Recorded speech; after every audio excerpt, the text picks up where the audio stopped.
सुगंधित द्रव्यं समर्पयामि।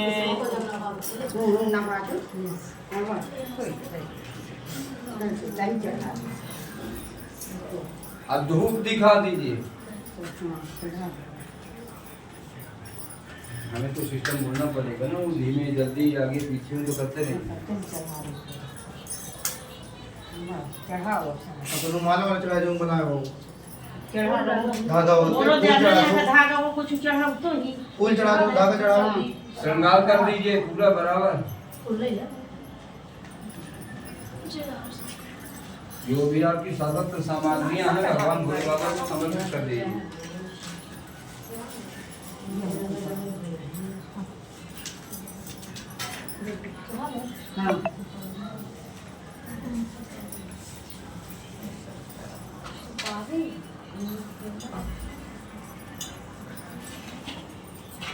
हो गया, धूप दिखाओ, हाथ चढ़ा दीजिए। ओम या फैले फला पुष्पाया सुकुली बृहस्पति प्रसूतास्तं मुंचन सुगुं हर्षः। ओम दं फलं गावे वैतापिनं पुरस्तत्तेन मे सबलावाप्तिर्भवे जन्मनि जन्मनि। ओम भूर्भुवस्वः श्रीशां सदाशिवाय नमः। फलानि समर्पयामि। फल के बाद आचमन करा दीजिए। मैं नया भाव को पहले बोल समर्पयामि। और ना व्याधिदं कलिकुं श्रीगुरुदेव हो समर्थं पदभ्यां भव मे दिशा सोतान् तथा लोकान् अकल्पयन्ना। अब कहाँ है? घर ले जाता तो हाँ चढ़ा दे जो ना चढ़ा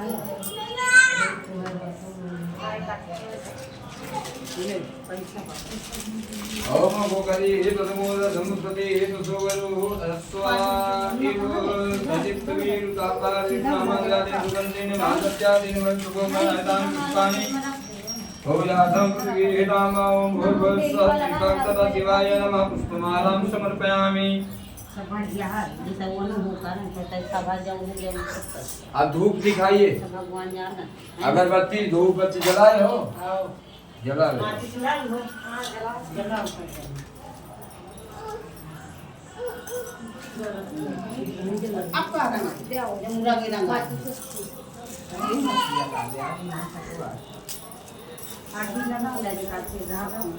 धागा तो लगे रहा लगाओ मजा लगा ले तुम्हारे धागे के बाद में लगा दे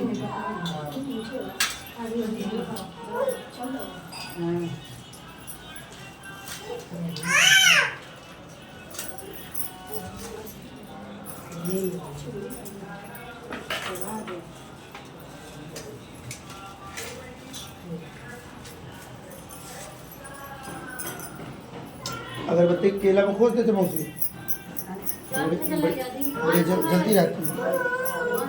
4 ठे चढ़ाओ सही, बाकी फिर जितनी इच्छा हो। 5 जला दे। ओम धूरति धूर्वधूर्वन्तं धूर्वतं योऽस्मान् धूर्वति तं धूर्वयं वयं धूर्वामः देवानामशिवहितमं गुंसस्तितमं पप्रितमं ज्येष्ठतमं देवहूतमं। ओम भूर्भुवस्सुः श्रीशां सदाशिवाय नमः। नया भाभिकारी है ना, वो वाला अगरबत्ती निकालो। नया भाई मम्मी को भी दिया करिए ना आरती करने में। अब दीपक दिखा दीजिए। दीप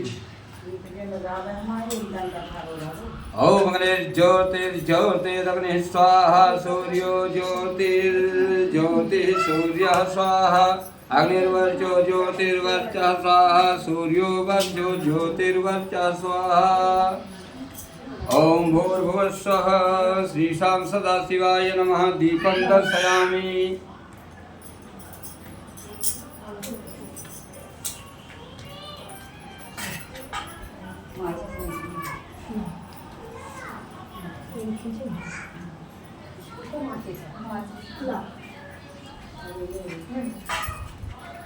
नहीं आपको सब एक है।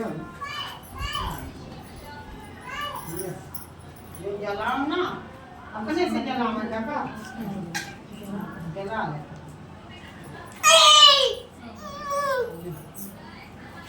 सो जाएगा वो।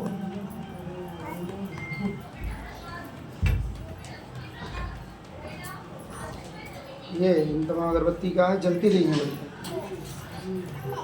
एकदम बुझा नहीं।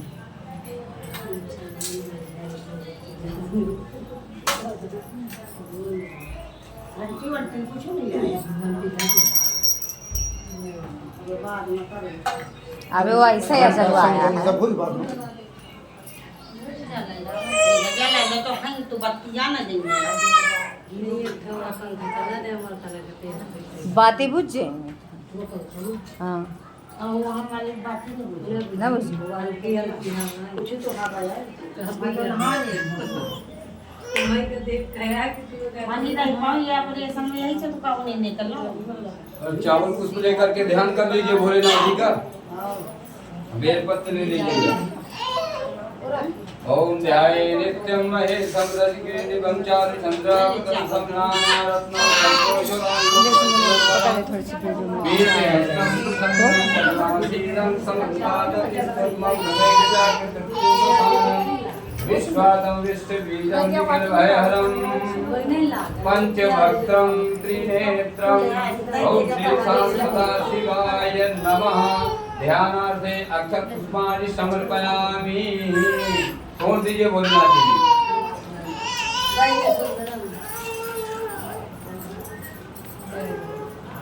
अब एक बार चावल पुष्प ले करके गणेश जी का ध्यान कर लीजिए।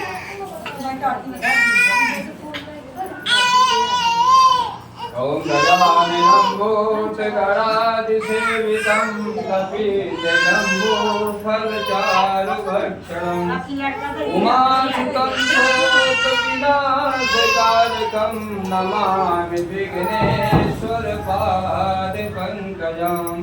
ओम श्रीगणेशाम्बिकाभ्यां नमः। ध्यानार्थे अक्षत पुष्पाणि समर्पयामि। कौन दीजिए गणेश जी पर। माता गौरी जी का ध्यान कर लीजिए चावल पुष्प लेके। ओम नमो देव्यै महादेव्यै शिवायै सततं नमः। नमः प्रकृत्यै भद्रायै नियताः प्रणताः स्मतां मा। ओम श्री गौरी नमः। ध्यानार्थे अक्षत पुष्पाणि समर्पयामि। छोड़ दीजिए माता गौरी को। अब चावल पुष्प लेकर के सभी लोग ध्यान पूर्वक सत्यनारायण भगवान की कथा श्रवण करेंगे। बोले श्री सत्यनारायण भगवान की जय हो।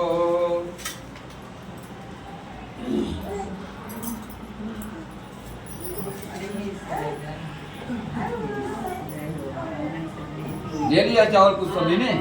ठीक है।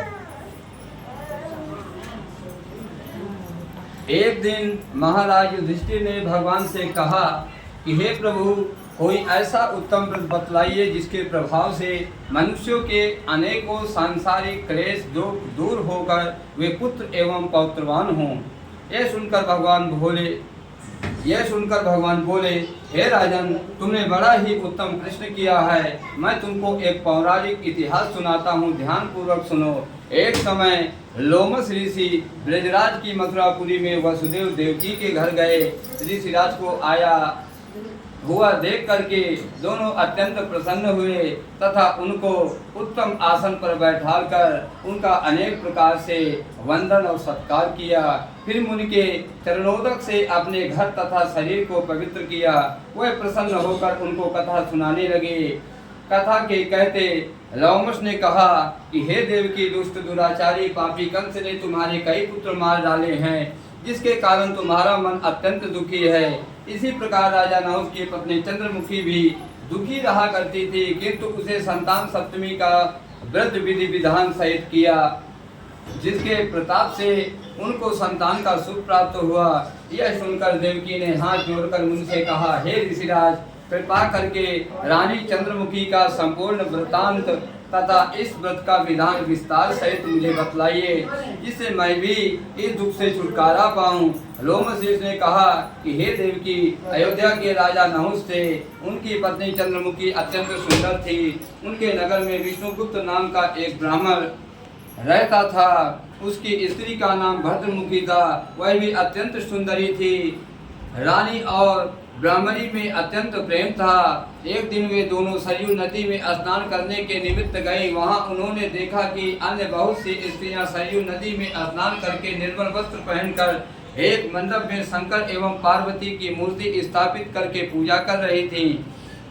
रानी और ब्राह्मणी ने यह देखकर उन स्त्रियों से पूछा कि बहनों, तुम यह किस देवता का और किस कारण से पूजन व्रत आदि कर रही हो? यह सुनकर स्त्रियों ने कहा कि हम संतान सप्तमी का व्रत कर रहे हैं और हमने शिव पार्वती का पूजन चंदन अक्षत आदि से षोडशोपचार विधि से किया है। यह सब इसी पुण्य व्रत का विधान है। यह सुनकर रानी और ब्राह्मणी ने भी इस व्रत के करने का मन ही मन में संकल्प किया और घर वापस लौट आई। ब्राह्मणी भद्रमुखी तो इस व्रत को नियम पूर्वक करती रही, किंतु रानी चंद्रमुखी राजमत के कारण कभी इस व्रत को करती, कभी न करती, कभी भूल ही जाती।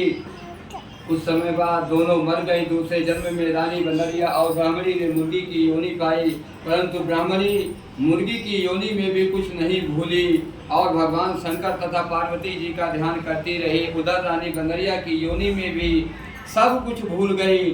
थोड़े समय के बाद दोनों ने यह देह त्याग दी। अब इनका तीसरा जन्म मनुष्य योनि में हुआ। उस ब्राह्मणी ने एक ब्राह्मणी के यहाँ कन्या के रूप